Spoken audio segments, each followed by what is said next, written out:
Dear Axel, 2012 pa lang naging crush na kita. Noon pa man ay gusto na talaga kita, pero that time, hindi pa pala ang tamang panahon para magustuhan mo rin ako. 9 years later, year 2021, nagkaroon tayo ng chance magkita at makapag-usap ulit. Ito yung stage na mas nakilala natin ang isa't isa. Yung tipong habang tumatagal ay mas nagugustuhan natin yung isa't isa. Mas nagiging aligned na yung mga goals and values natin together. My mind's a wrecking ball, swinging in between doubts and fears and all the things that I can't see. In a world where all the parts feel incomplete. Wala naman ako ibang masasabi sa'yo, kundi salamat. Salamat at dumating ka sa buhay ko bago maging tayo. Pinagpanata ako sa Ama na ang sana yung susunod na magiging partner ko isang mananampalataya. Of all that I've seen come and go, you're like nothing I've known.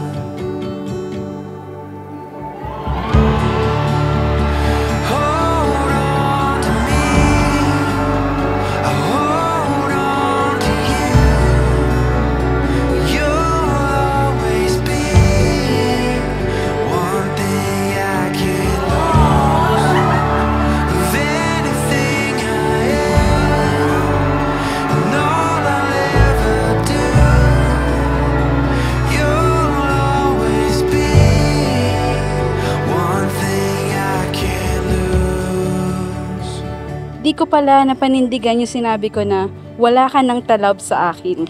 Thank you dahil tinupad mo yung mga promises mo.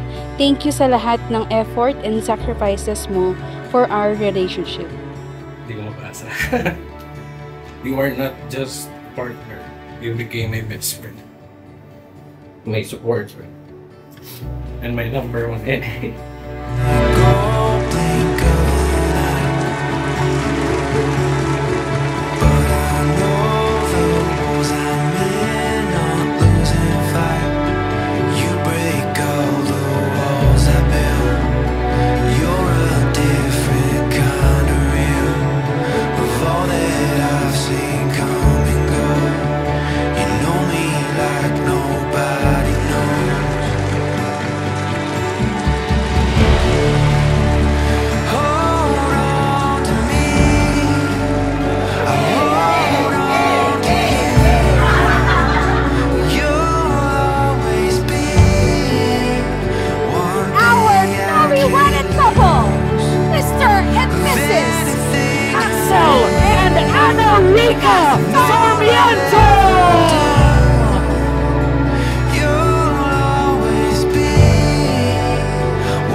Salamat kasi lagi kang nandyan sa masasaya, sa malulungkot na part ng buhay ko, even sa pinaka-lowest point ng buhay ko.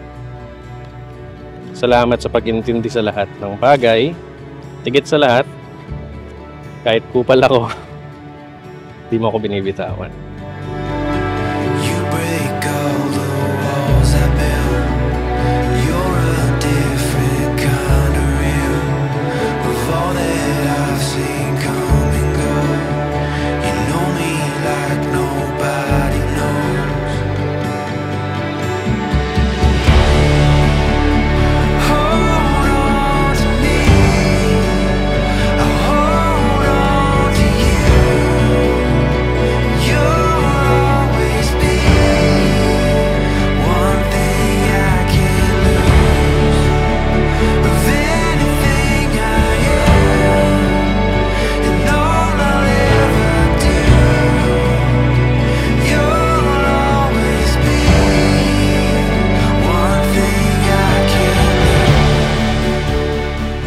Panginoon po namin Diyos, maraming salamat Ama.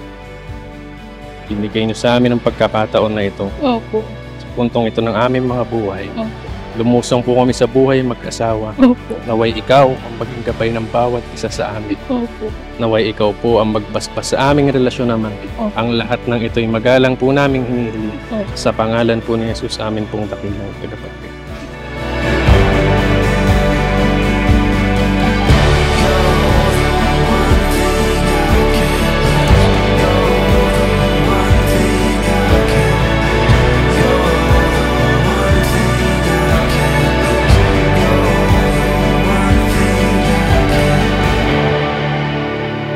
Hold on to me, I'll hold on to you. You'll always be